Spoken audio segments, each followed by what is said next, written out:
علی اور عمران اشرف نے شادی کر لی، بشریٰ انصاری کا انکشاف۔ پاکستانی سینئر اداکارہ بشریٰ انصاری نے شوق و چنچل اداکارہ سجل علی کی اور ورسٹائل اداکار عمران اشرف کی شادی کروانے کا انکشاف کر کے سب کو حیران کر دیا۔ ان دنوں سوشل میڈیا پر پاکستانی سیلیبریٹیز کی دلچسپ باتوں اور انکشافات کی ویڈیوز سوشل میڈیا کی زینت بن رہی ہے، جو کہ کراچی آرٹ کونسل میں جاری 17ویں اردو کانفرنس میں معروف شخصیات کی شرکت کی ہے۔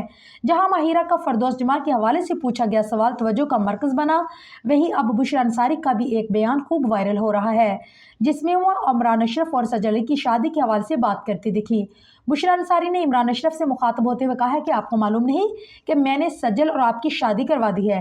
اس پر عمران اشرف چونک اٹھے اور کہا کہ بھائی معاف کر دے، سجل میری بہن جیسی ہے۔ اس پر بشریٰ انصاری بولی کہ میں عمران اشرف سے گزشتہ 6 ماہ سے نہیں ملی، اسی طرح سجل سے بھی ملاقات نہیں ہوئی، اور سوشل میڈیا پر چل رہا ہے کہ میں نے دونوں کی شادی کروا دی ہے۔ موضوع پر آڈینس ہنس کر برا حال ہو گیا۔ عمران اشرف نے سب کو دیکھ کر کہا کہ ارے میرے لیے دعا کریں، ابھی کچھ ایسا نہیں ہوا ہے۔ سوشل میڈیا پر وائرل ہونے والی اس کلپ کو دیکھتے ہی بہت سے فین ہرس زدہ ہو گئے، لیکن پھر حقیقت جان کر کہکے لگانے پر بھی مجبور ہو گئے۔ یاد رہے کہ عمران اشرف اور سجل علی نے سال 2016 میں گلیرینا میں ایک ساتھ کام کیا، جس میں سجل علی گلیرینا جبکہ عمران اشرف ان کے کزن عاشر کا کردار نبھاتے نظر آئے۔